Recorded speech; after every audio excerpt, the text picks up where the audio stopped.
I was a lousy cook. Each and every burnt finger was a reality check. Nelson Mandela gave me a hug, kissed me on my forehead, and I almost fainted. Who is a better cook, men or women? Michelin was a handbook for truck drivers to find restaurants while they were traveling around. Don't become a chef if you want to become a famous person. I was a black sheep. Life is how you make it. It's very simple. I can screw it up right now if you want. So, chef, at which point in your life did you decide to start making a difference?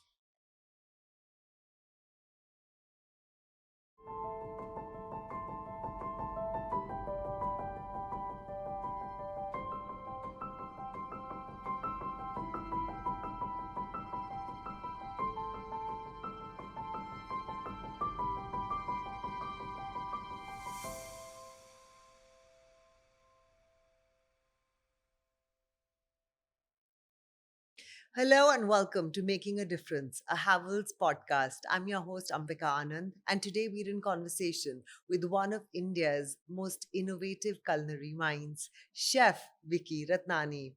He's mastered global cuisines on high seas, served meals to icons like Nelson Mandela, and influenced millions through his television shows Wikipedia and Vicky Goes Veg, all during his career spanning over 3 decades. Known for blending international techniques with Indian flavors, Vicky adds joy, consciousness, and creativity to every kitchen he touches.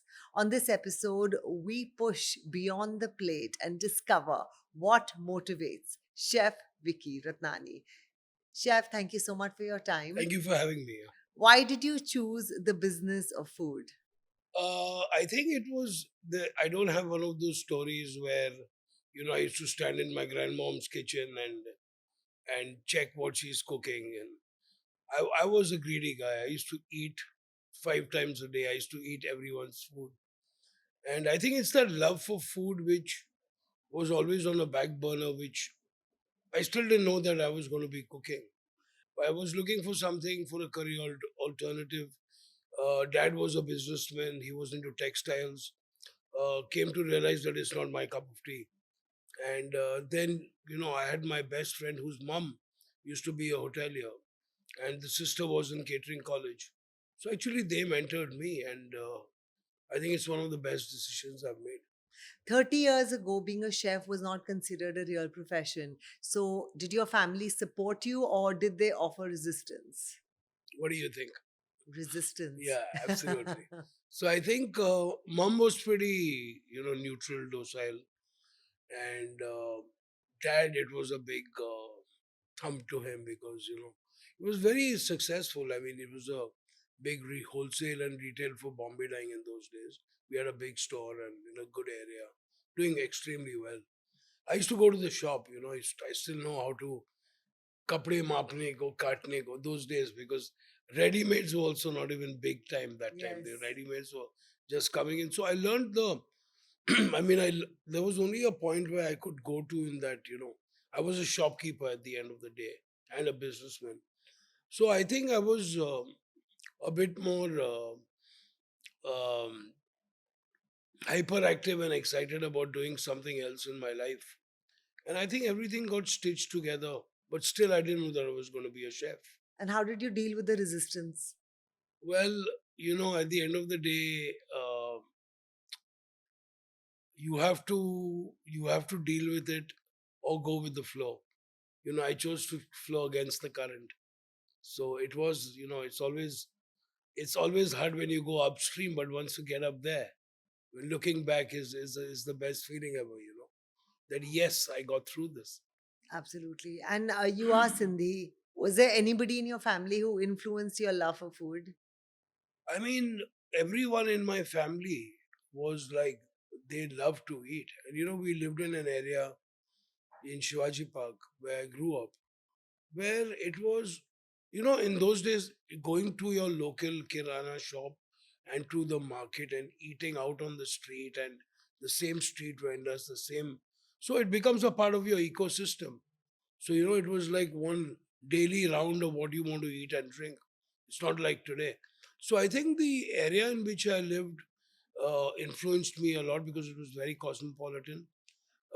It was my grandfather and all my dad's it was a joint family. So and I was the first kid in the family. So it was like I was pampered throughout, you know. So I used to literally go to the market in a little pram with my grandfather. That also, it wasn't that I'm going to be a chef. That's why I'm in a pram in a market. It was that I was surrounded by food. Right. We used to go out often. We used to go to restaurants. We used to love eating out. So I came in a culture where the food was always really, really good. And so mom's family was completely vegetarian. Dad's family is completely non-veg. And it was actually mom's family and all my nani's five other sisters were all like maverick cooks. And each one was good with sweets, one was good with making savory, one was doing. So I think when I look at now, it was very subconsciously, I was surrounded by food. Trips to Gujarat with my mom to meet her relatives, papads being rolled, sun drying of vegetables. So when I see it all that, yeah, it was quite a life, but no Yeah. intention. It was, I want that papad when it's ready so that I can eat it, Yeah. not how to make that papad. So You joined the Institute of Hotel Management in Mumbai, IHM Mumbai. How was that journey? Was it full of challenges or was it smooth sail? well, nothing has ever been a smooth sail. I mean, it's quite boring to be on a smooth sail True. with all my ships experiences I've had. Before I was in IHM Mumbai, I did a year in Bangalore because I didn't get selected. Then I got transferred into Mumbai. I think for me, catering college was a reality check because we came from a family which was everything was business. We came from very very good school. So the whole interaction with suddenly you leave home from your cushy home and you go to Bangalore and you're living with 14 other boys from all over India, and we were all staying in one house in RT Nagar at the end of Bangalore in those days, where you got to learn about why did each one take this profession up? Why did these people join this college? And their reasons and their reasons to join this college was way, way close than the reason I had chosen. So sometimes you wonder that, am I a misfit? Or, do I really know what I'm doing here? I've left my thing in Mumbai, I've come back here. Now I'm in a completely new profession. I don't know anyone in this profession except my friend's sister Tanya, who's a student in college who had just graduated, and the other aunt, my mom's my friend's sister who's the GM. Besides that, I had no clue about the industry. And so it was a big thing. Like, yes, my dad had a reason to retaliate, saying, like, why are you going here? The business is pretty good. It's that when I told him that no, it's not my kind of, so that really offended him. That how can it, so it's a typical dad and son situation. But so coming back to college, it was a learning curve at every day. First of all, being in a kitchen, I had no intent of cooking. I wanted to eat, but I didn't want to cook. And coming from that business background, you always thought either it's going to be marketing or finance or economics, but it all went. So that was a real learning experience, and I started feeling really good about myself. That what, I know what I'm going to be doing in, or maybe in the next few years. So I was quite close to reality. So it was a closer step to reality from a kind of a la la land. So, at which point and in which year did your existential crisis come to an end and you figured out you are going to become a chef? I think in my second year of college, when we were given, I was a lousy cook. So in the first year, you do basic training kitchen where you're working with two other partners. The second year is quantity training kitchen. where you are the second year you're learning quantity cooking, where you're cooking for the entire college. It goes in that system. So basically, whatever's whatever you cook, you have to eat. So so the second year was QTK, which is quantity training kitchen, and that's why we were divided into groups where we had to cook tons of food. Like you make a dal, you make 100 liters, you make 30-40 kilos of rice. It's for the whole school. That's when my fun started, Okay. and it's just that the processes and the whole judging of spices and tastes and flavors. I could screw up a soup for four people, but not for 400. True. So there was something behind all this, All and right. that's how I said, what, let's give this a shot. After you graduated, you quite literally set sail. You found yourself at gigs on luxury cruise liners, Queen Mary 2, Queen Elizabeth 2. How did that happen? I clearly realized that I was more inclined to Western cooking. You know, I led a project in my third year of college where we had to create an Italian restaurant. In this 3 years of college, I don't think we even learned how to make one kind of dish, or maybe two. So it was a complete new experiment where we had to do it. It was like a project where we had to choose a foreign cuisine, create a menu, make a restaurant, sell tickets. It's a project. I chose Italian cooking, and I think we got even written up about it in the year 2002. We got written about it in the UK magazine. So, Your so college project. yeah, Wow.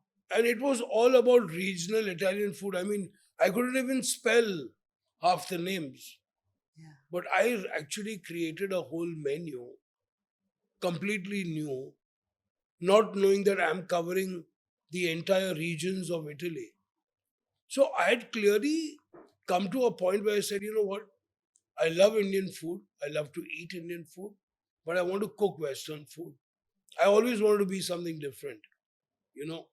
And that time, you could buy broccoli in two shops in the city. Yeah. It was literally I like that. remember. Yeah.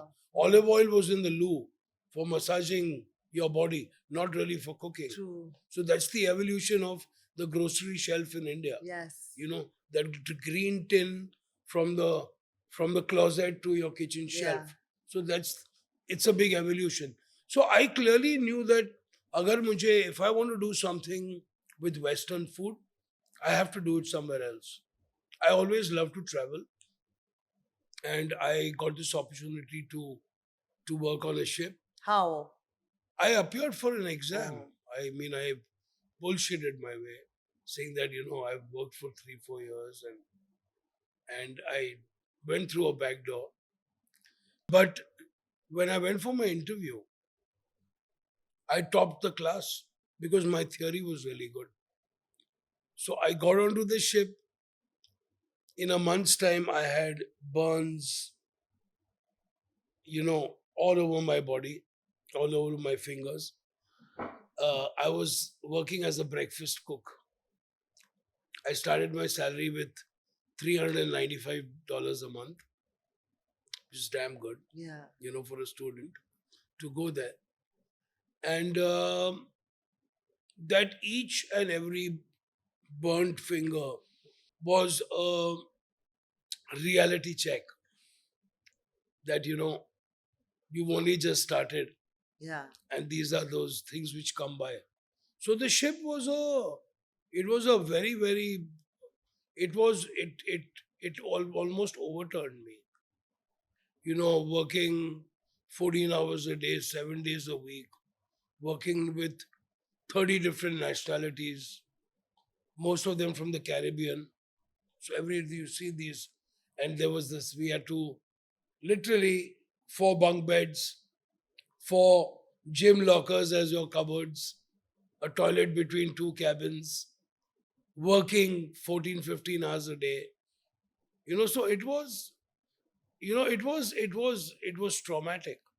So being on the ship is also traumatic for many people because you're homesick and you are in a small Yeah. environment, and it is No, no, and, mentally and you also get get bullied. You bullied. get Yes. bullied. So how was that, and how did you No, deal with so I'll tell that? you, I for the first 3 4 months of my until I was getting the job right, Hmm. you know, the idea is that you can't retaliate too much until you Yeah. get your job first. So I said, I'm going to get back to these people. And literally after 5 or 6 months, and this was actually literally my first, like my second job in my life. And you're coming from a good family, you're well read, you went to a hotel management school, you've done this, and then you come and you're working with very different set of people. So suddenly you start thinking back that, did I do all this to do this? Yeah. And I went through 3 years to get this. But I think after 6 months, I used to call my mom at every port. There were no cell phones. Yeah. So you either, if you have a real emergency, you make a call on a satellite phone, which is way too expensive, Hmm. or you race till the ship hits the port, buy a phone card, and those were phone cards and postcard days, Yeah. by the way. It was beautiful. So it was traumatic. It was I used to tell my mom that, see what, no, no, mom would say, come back, come back. My father would say, no, no, don't come back. This is what you've chosen. I'm glad this is happening and blah blah blah. Not in a condescending way. Yeah. So that's what happened actually. It was just things started moving. I started getting my job right. People started kind of liking towards me because, you know, I had a lot of knowledge. It was amazing. Okay. How many years were you on the ship for? All in all, about 17 years. 17 Yeah. years. Wow. From I also, I 2000 and also, I also broke a record. I was the first Indian executive chef in the wow. history of Cunard Line. So from breakfast cook to executive chef in 13 or 14 years. So from 2002 till which year? Sorry, not 2002, 1992 1992 till till 2008. wow. All right. So, chef, during your time on the cruise liners, you also served Nelson Mandela. Take us through the experience. Were you nervous? What did you cook for him? So about a month before the delegation was coming on board, Nelson Mandela was coming to release his book and raise money for a charity. And the ship was going from Durban to Cape Town. So he was going to come on board on Durban. 3 days later, get off. It was like a 3 night cruise. And it was a special cruise just Book launch. for the book launch and the charity launch. People had paid a bomb for it. Now, we got to know only a few days earlier that, he will be coming. You know, Yeah, no one was sure. It was a security thing. So we had like 40 commandos who came on board and checked out that of whole, course. Security. escaped the Yeah. whole. Nobody knew till he came on and left that which cabin he was staying in. So there was one area which was kind of cordoned off, and it was heavily bodyguarded and etc. etc. And so he was there. So the preference he got was not anything but European food, Creole, African, Indian, Asian, spicy. So like taglines, Yeah. like tag words. So now looking at what all he wanted, the chefs. I was a very junior chef at that time. Um, so my sous chef, who was from Thailand, he was in charge of the menu, and of course I was his right hand, and I was doing most of the cooking. So the entire menu was a blend of Indian, Chinese, um, a bit of barbecue, and of course Thai, and a bit of Chinese. So we did this really nice interesting menu, um, modernizing the fish and chips. We did some South African food. It was like a a nice tikha chatpata kind of menu, Yeah, and it was going very well. So there was a guy. So there was a tasting. So they used to taste the food first of course. before it goes out. So at the end of all this, I was in the kitchen. We had reached Cape Town. He was going to disembark. So I was called to the captain's office. So now, when you get called to a captain's office, only on two things: when you're getting fired or you've done something really wrong. There's no way the captain is going to call you to the bridge to Hmm. meet. So me and my chef got summoned, and we thought, because we hadn't heard any bad things or good things, so we were just wondering that, I mean, sometimes silence is great. Kuch bola nahi hai, to Yes. nothing must have gone really wrong. So we go onto the bridge, and me, my sous chef, my executive chef, the food and beverage director, four of us went up to the bridge. And after a while, suddenly you had these bodyguards who came and commandos, and then you saw this 6'4", Wow. almost gentleman, silver like a silver hair, and my God, the kind of aura. I mean, I was the first time I said, "Whoa!" Yeah. And he just came. He was going to, and he said, "I had to meet you, chefs. Thank you so much for having a good time." He gave me a hug, kissed me on my forehead, and I almost fainted. Now nobody else on the ship has actually met him Wow. except the people who were in close counter or encounter on the bridge. So it was like a huge thing. Like there was news around the world that Sir Nelson Mandela has gone to launch a charity and blah blah blah.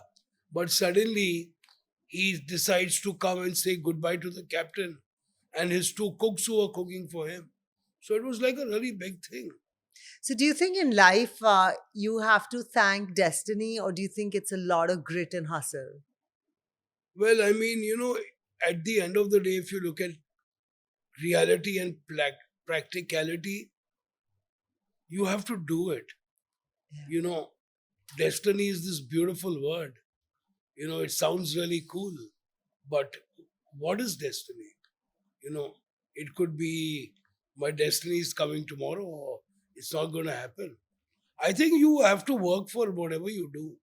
And I think is how's people ask how's life? I say life is how you make it. It's very simple. I can screw it up right now if you want.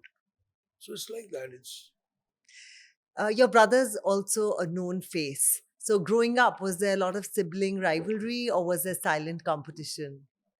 so my brother Dabu, he was a complete introvert. Now also he's a very soft spoken guy. He's not like me. I was the black sheep. And so Dabu was this really introvert who even my parents didn't know what was going to happen to him. Wow. But he had this fetish for opening up old phones, not phones, radios and Cameras. cameras and anything which had a nut and bolt. Dabu would be kind of opening it, and So there was this, we knew that somewhere he's kind of crazy about gadgets. Well, engineer, I don't know because he was a very below average student. Okay. So the engineer to nahi banne wala hai. I mean, maybe a mechanic or whatever, but it was a joke in the house. But um, I used to be friends with Sumit, who was his mentor photographer. And I told him that, that I think my brother he thinks he wants to join you. So he started working with him. So that's when I saw a real change in Dabu. There was never a sibling rivalry because I was a bully. I was the older brother, so nothing could be wrong against me. So we have a younger sister as well. Okay. So Dabu was very, very quiet. I was on the other side. He was the introvert, I was the extrovert. So there was no scope for rivalry.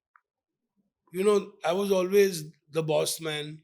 Yeah. When my friends came, I would say, okay, leave the room now. So it was, but it was not a malicious rivalry. It was like A typical older brother telling his younger brother to, only come when I want, and it was like that. So he knew you were the boss throughout. He always knew on the boss. He always had this kind of admiration because he was too shy. He was too crowd shy. He was very cranky. He was mother's pet. He was the most favorite child of all the three. So so all those things it was a part of our childhood. Yeah. Nice. Do you have a core philosophy that you carry with you when you enter a kitchen, something that guides you? Well, I mean, that is when you start your career. You kind of, you make sure that any kitchen you go, you want to learn everything there. You want to respect it. Sometimes you're a rebel. But I think now with your years of experience, um, when you enter a kitchen, you kind of get the vibe of a lot of Yeah. things. You know, the the way the kitchen is outfitted tells you a lot about the owner or the chef.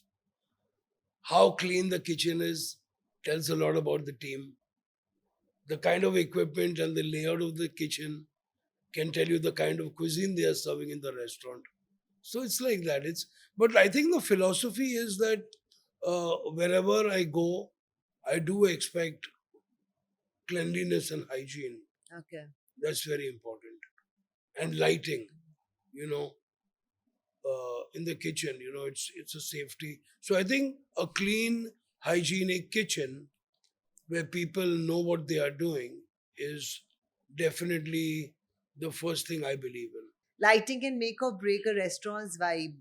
What, according to you, are the most common mistakes that restaurants make when it comes to lighting? And how can a brand like Havells, which has end to end lighting solutions, transform the dining experience? I think lighting has many roles. I think the two most important ones for me is safety, and the second is function and mood.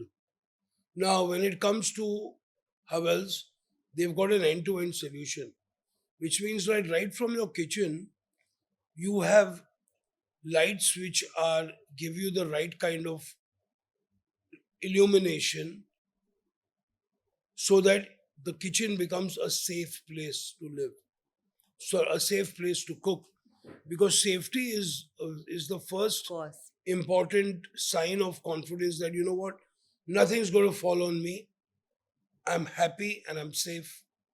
So that's the first thing what every entrepreneur or chef or homemaker should do, that you have to make your environment safe, and second, fun or mood.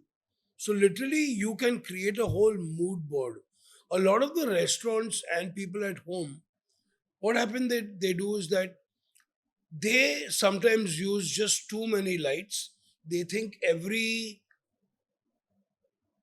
corner of the house, every crevice needs to be highlighted. Everything has to be too bright. If it's not too bright, it can't be too it. Or some people want this extreme mood board of low lighting. Yeah. But today, in the world of spotlights, lamps, uh, LED pointers, uh, what do you call it, dimming control, I think you can create the most amazing, almost like a film set or a different mood for every occasion. You have different colors, you have different tones. So I think the lighting sets the mood apart. Like in the restaurant, in we have blinds plus we have different kind of lights. So the music and the lights are toned with the time of the day and the amount of people as well, and the type of people as well. So the other night we had restaurant was absolutely full, but it had people who were above 40. Yeah. So we had to turn the music down. We turned the lights kind of slightly up. On Yeah. the other hand, in the afternoon, we had full of young people who were having drinking and cocktails. So we turned the music up. We turned the Lights lights down. down. We opened the shutters. So It's a flick of a switch, as we say. Okay. Now, you're known for your creativity, but do you think fusion food has become confusion because anybody can take a couple of ingredients, mix them up, and serve it up as fusion? Do you think that's okay? An amateur would do that. I feel fusion can be really amazing. When you don't know what you're doing, it's confusion. And I even tell people, even till today, if you've mastered two cuisines, then you have the aukat to put it together. Other, I'm sorry, you can't. You know, if you want to do I have one signature which is a green chili and strawberry risotto, which I make like a khichdi. It's my winter special. Strawberries are in season, and so unless you haven't really learned how to make a really good risotto, Yeah. you can't add Indian spices or whatever, which I do. I do curry leaves and I put ginger and hing and everything. It's beautiful. But you have to reach that stage where you have kind of mastered one kind of the cuisine and you have a great sensibility for the other cuisine Hmm. in order to bring it together. Right. You often describe cooking as a form of storytelling. What do you mean by that? Uh, well, your cooking could be as quick as fast food, or it could be a beautiful journey. It has a story because at the end of the day, now in at Omni here, it's a whole tribute to my working with 37 nationalities. I've circumnavigated the world 7 times in a world cruise. We used to do the world cruise from Jan to April every year. Wow. I've done 7 of those. So, um, so the whole restaurant menu, the dishes which we have here, all of there's a reason, maksad hota hai, why they are on the menu. So, for example, the jerk chicken on my menu is a really original jerk chicken recipe which comes from Jamaica because I worked a lot with Jamaicans. We spoke about that. My Yes. sister used to live in the Caribbean. Wow. I love reggae music. Okay. So that fondness of jerk, how to make it well, where we are using our own hot sauce to do it, we are smoking the chicken first. So that entire thing becomes a story to you or to myself, Hmm. that how did this dish come into existence, into my life, and onto the menu. Now, you mentioned we're here in Omni Kitchen in Gurgaon, which is your latest establishment. What made you create it? And what are some of the dishes on the menu which are quintessentially Vicky Ratnani? I'm doing a restaurant after 12 years. I had taken a dip from running restaurants after running Oris, Nido. I got into a corporate for a while. I had a stint with Everstone for 2 years. The entire Indianization of Burger King in India is me. I also consult PepsiCo on a lot of projects. So, but at Omni, I I got an opportunity after 12 years to do a restaurant. I thought it was a good time to get back uh, because I had enough reasons to now start another food journey of my life. I call it version 3.0. And so the dishes from Omni are my signature dishes, which I have got. But if you have to see the quintessential ones, is the 7 Sindhi dishes which I'm doing here. So this I term this restaurant as a global brasserie. Brasserie because it's a little not just very casual. I call this a smart dine, not a fine line restaurant. Coming into a location like Sector 58 in Gurgaon, which is still kind of developing in terms of, you know, residential and business. I wanted to create a place where people could bring their families as well. I didn't want to make a snobbish, cool hangout. Right. No, I wanted. So if you see the kind of guests who come here, people bring their 2 year olds as well. So I've created a menu which is a reflection of myself, how versatile I was on the ship, where we used to create different cuisines every day.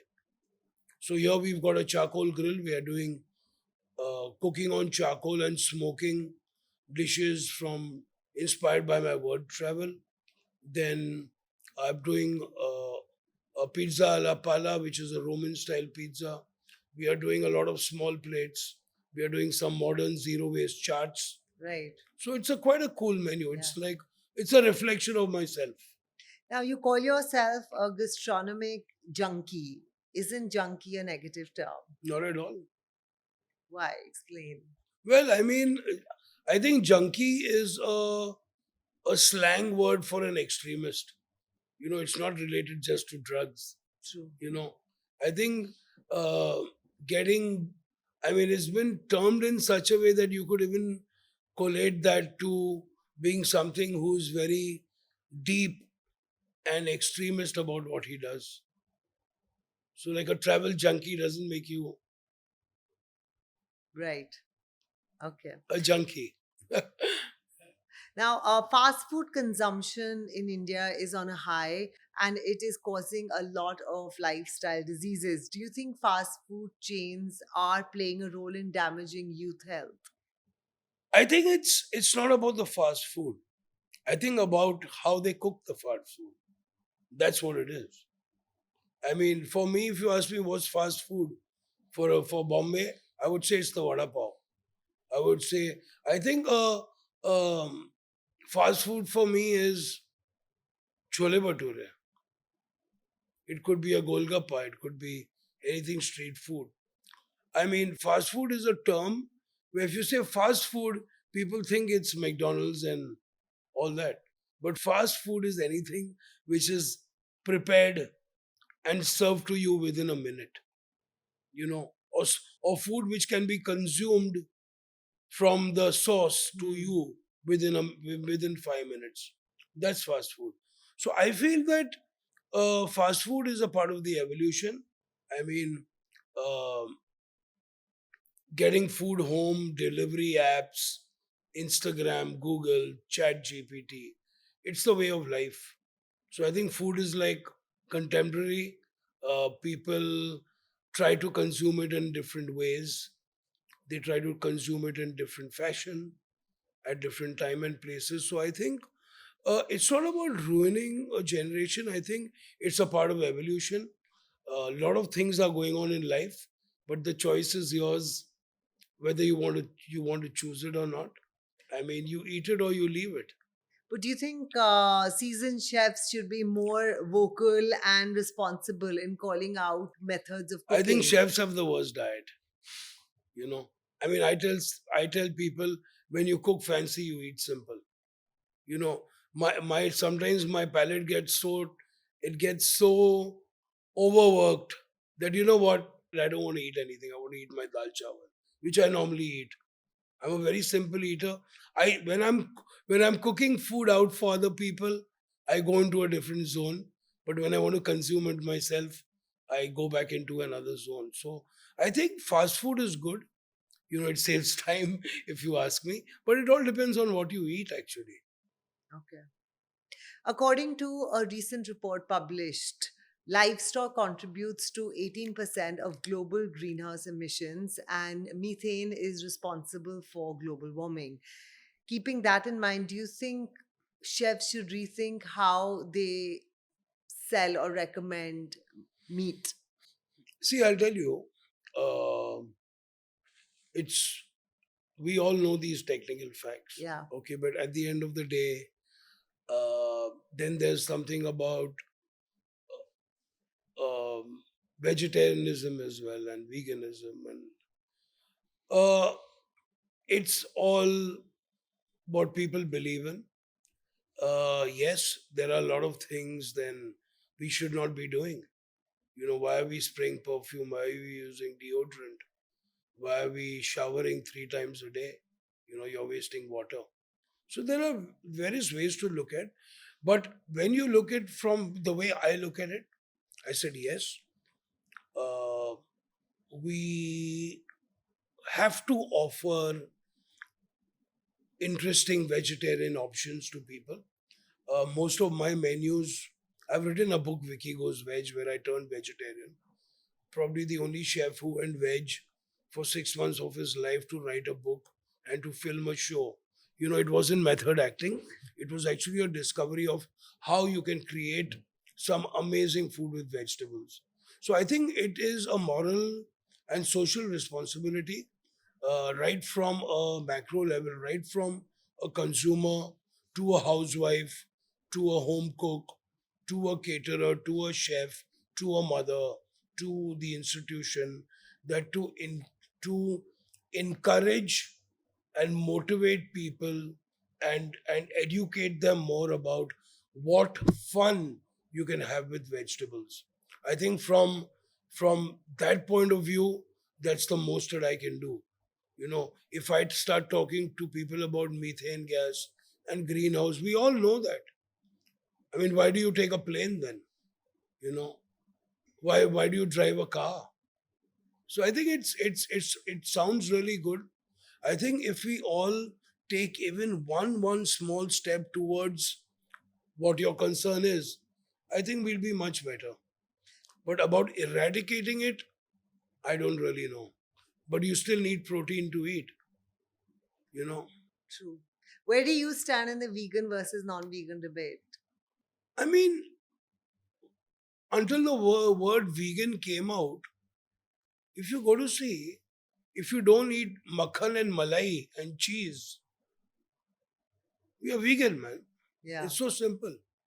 Like you go to the northeast, sorry, South India, uh, a lot of our vegetarian food were not made with ghee and not finished with cream and butter is vegan. Hmm.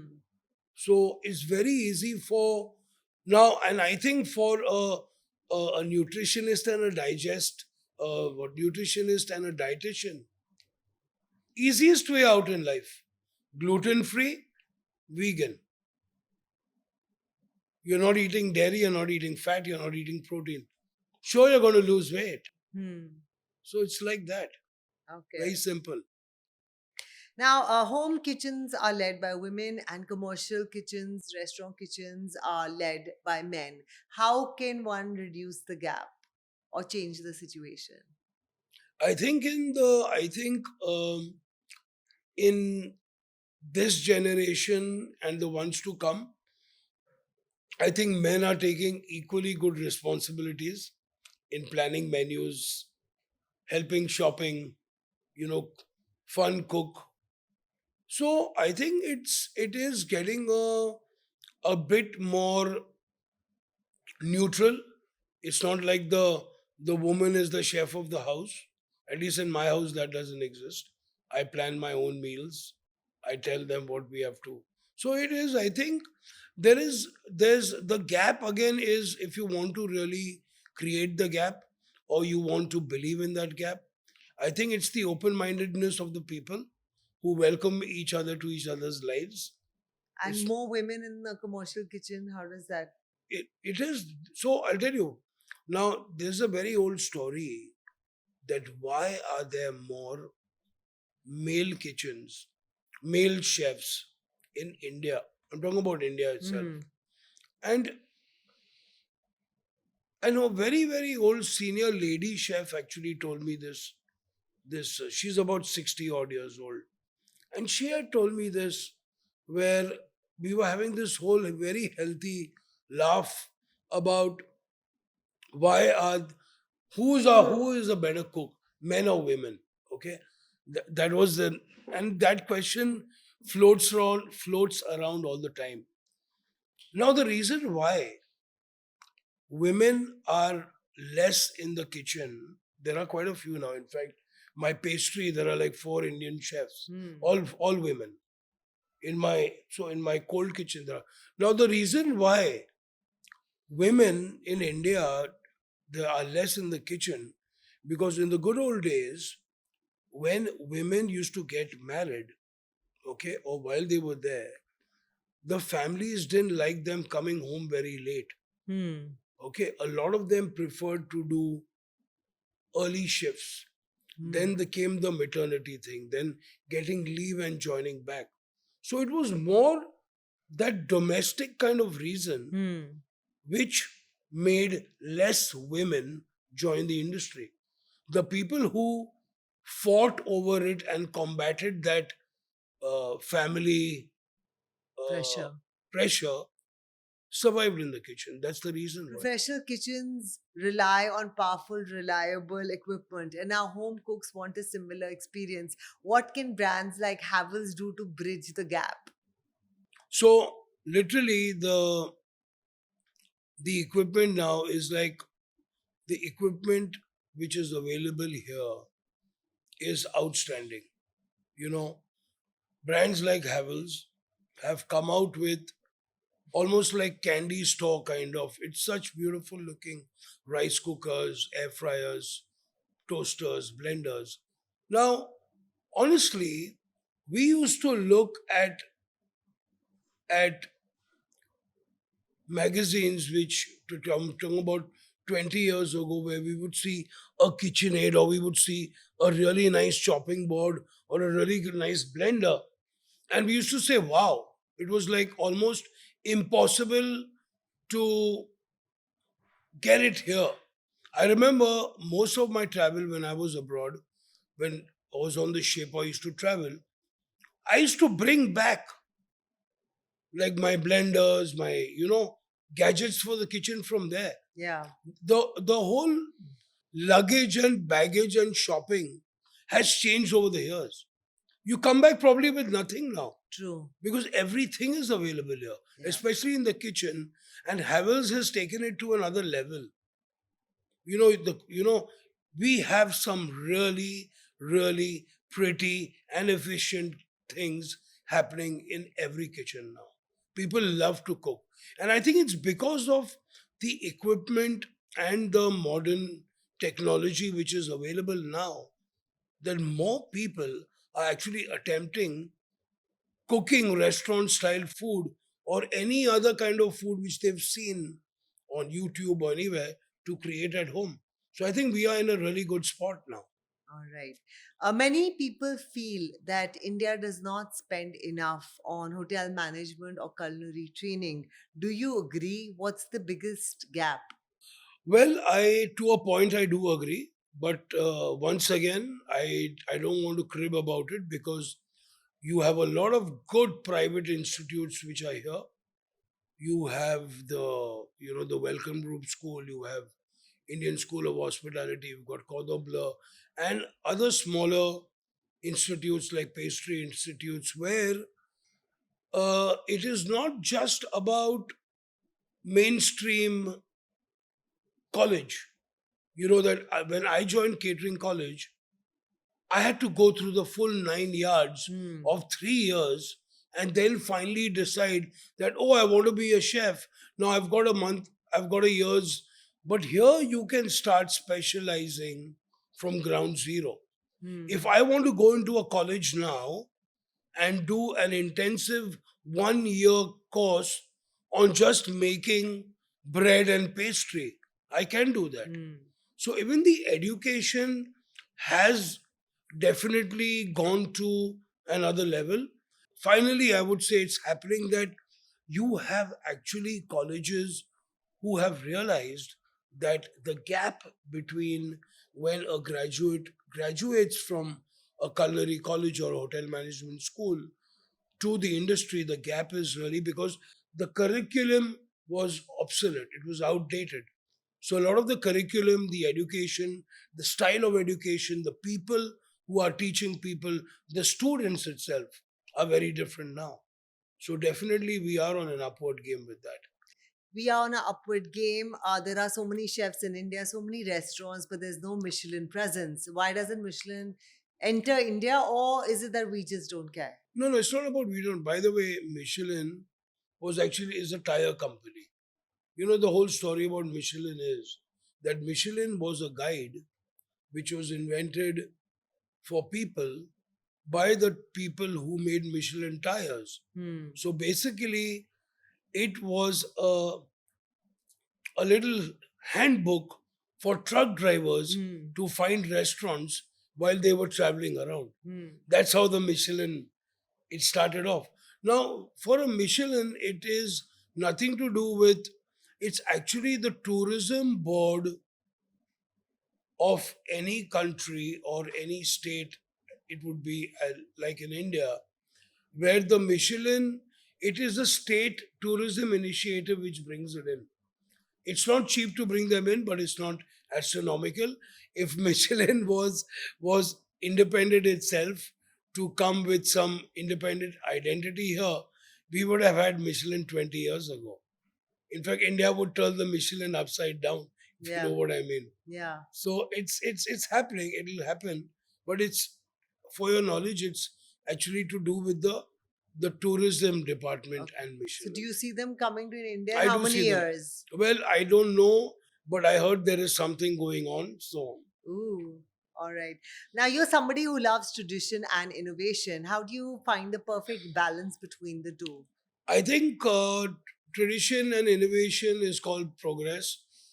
It is called living in the moment today. I think as long as you don't disrupt the DNA of your flavor, anything is possible. All right. Chef, modern kitchens today are all about a combination of smart appliances and great design. How do you see Havells contributing to elevating the overall design, aesthetics, and experience in the contemporary Indian kitchen? I think Havells is way up there. They've moved with the times. They are giving people what they want. Now today, if you're going to buy an apartment in a tier A or a B city, it comes already fitted with a lot of equipment, right?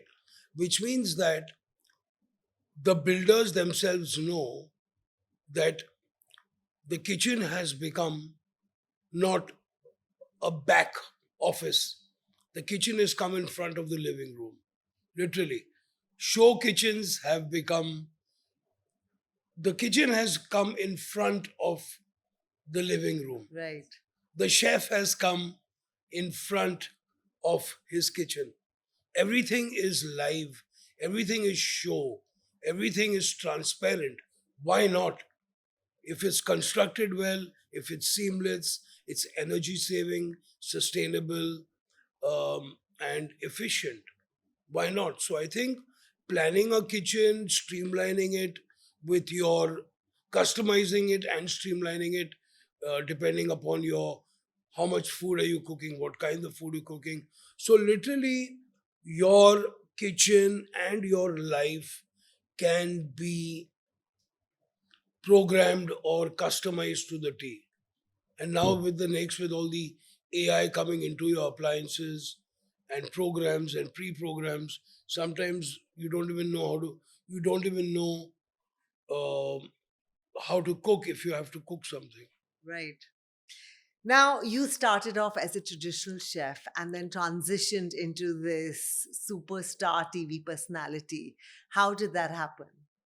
You know, how it happened was I had just come back from the ships. I was at Oris, my first restaurant, and somebody actually from a production house thought I was very charismatic and spoke well, because I really speak well, uh, especially about food and my job. So I think they asked me that, would you like to come to do an audition? I said, yeah, okay. So I got there to the production house, and they thought that, oh, this guy might not be able to carry off a whole show by himself. So they said no, he might need some kind of a person to kind of an eye candy, So, and who was your it was icon? Maria Goretti. Okay. And I think those 7 days with Maria changed Maria's life, also mine. That Maria got into cooking because of my that show. Yes. So whole life changed thanks to Wow. those 7 days of interaction. So कुछ अच्छा किया होगा life में. So that's how the TV thing started. And a lot of people don't know, but when I was in college, in school, I used to take a lot of part in plays and elocution, and I went to theater or dramatic classes Yeah, also. clearly they paid off well. Yeah, so I think that public speaking and elocution classes in school did help a little bit. Uh, God knows where it was going to come handy in the future, but sure it did. Absolutely. So your parents did make a good investment. Now, with AI powered cooking systems and robot chefs, do you think the profession is at risk, or do you think technology empowers chefs? Well, I think technology is going to help chefs. Now, even till today, they said the chef will never be replaced because the AI and the robotics will never have the emotion. And to taste. You know, no. Taste is it is a what is it? It is a formula. It's an Yeah, algorithm true. which is a very mechanical process which has been embedded into you, which you perform to do one plus one is equal to two. So Correct. it's a very sad thing. Yeah, But the storytelling and the emotional thing will never happen with yeah, robotics. Yes, mundane jobs, like I would say the food processor was the first robot or the AI to us that now programs in the oven, all your, you can cook your rice at so many temperatures, you can bake, you can roast. So I think all these are coming handy. right. In some areas or most areas, the chef will never be replaced. All right, great. How do you see the role of a chef evolving in the world today? Do you think it comes with a lot of social responsibility? Absolutely. I think, um, I would say that besides the skill and the job which you have, I feel the social responsibility is way higher than the professional responsibility, because at the end of the day you have to think of a lot of things when you're creating a dish or you're compiling a menu.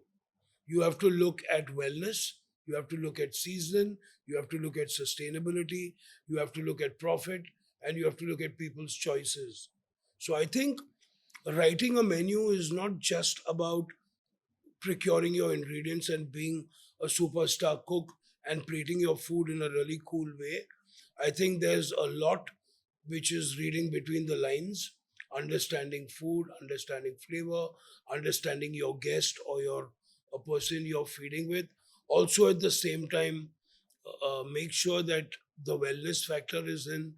Like we always say, you feed them, but you don't fatten them. In short. I love that philosophy. All right. Now, with audiences across the world, how do you adapt to different palates and global expectations, yet keeping your unique touch in everything that you create? See, I think for me, every menu I plan is like a case study. You know, I do a lot of weddings. I do very high end weddings. And the idea is to, firstly, is to know your culture very well. You know, with the kind of experience I have feeding different people all over the world, pop ups all over the world, you kind of, it becomes a kind of, it gets inbuilt into you. Yeah, It goes into subconscious. your subconscious, your AI bank, your so it you kind of you it builds like a chat GPT for yourself, True. your experience. You kind of pick and choose that, okay, it the same kind of people, it's a situation, time of the year, cost. So I think for it's really fun planning menus. I'm very versatile. The idea is that because of my global exposure and the Indian sensibility for me, and my biggest fun was, which I don't think I mentioned to you, is I love to travel to different markets in different cities in different parts of the world. And I still very believe it that if you're new in a city and you want to know what kind of people live there and what they like, very simple. Figure out what they like to eat. And what you eat will tell a lot about you and your culture. So that's the name of the game. Very quickly, before we move on to the rapid fire, I have one question. Taking off from what you said you do a lot of wedding menus and wedding catering. What is the current demand of the big fat Indian wedding, and how has it changed over the last 5 years? I think 95% of the weddings I do are pure vegetarian. I think only the vegetarian people have money in this country. That's a You know, sign. Maybe yeah. they So, are so, vegetarian works. so Marwadis, Gujaratis, Baniyas, Rajasthani. Anyway, I mean, I think people are looking at elevated comfort food. You know, it's like, for example, um, Lots of khichdi. I have a whole lineup of exotic khichuris I do. The last one was a Manipuri black rice and a pearl bali khichdi. Yum.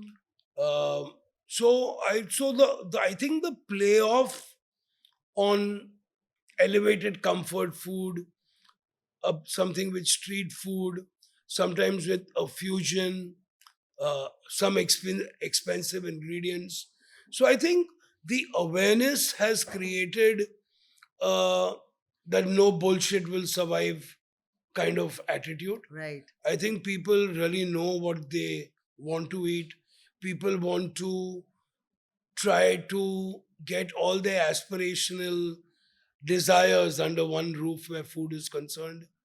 So I think anything trendy, anything good, anything tasty, anything which looks good sells well. What's the most expensive ingredient you've ever used? What's the most okay? So it all depends. When it comes to protein, I've used the most world's best Olympia oysters. I've used bluefin tuna. I've used wagyu beef.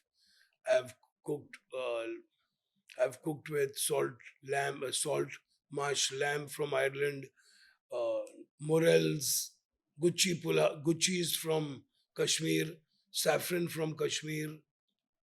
So these are all caviar. All right. Now, some rapid fire questions for you. What are your top three favorite dishes or indulgences? Rajma chawal, biryani, sindhi curry, Okay. One ingredient you can't live without. salt, If you had to represent India through one dish, what would it be? sindhi curry chawal. One global dish you'd love to reinvent. One global dish, You'd like to reinvent. the Bas cheesecake. Three mistakes almost every Indian home kitchen makes unknowingly. Too much spice, too much salt, too much oil. Okay. For people living alone, what's one dish they must master? Eggs. After 30 years, which moment of your journey makes you emotional or brings a smile to your face? Being the first executive chef in the history of Cunard Line. Okay. What advice would you like to give young chefs starting out? Don't become a chef if you want to become a famous person. Become a chef because you love to cook and you love to feed people. Don't forget the basics. Walk before you fly. All right. Thank you so much, Chef. It was wonderful talking to you. Thank you for having me, and I think I've had the most amazing time. Thank you so much. Wonderful. And I hope all of you enjoyed listening in to this episode of the Havells podcast, Making a Difference. Till I see you next, do make a difference, big or small, in your life and the lives of people around you. See you soon.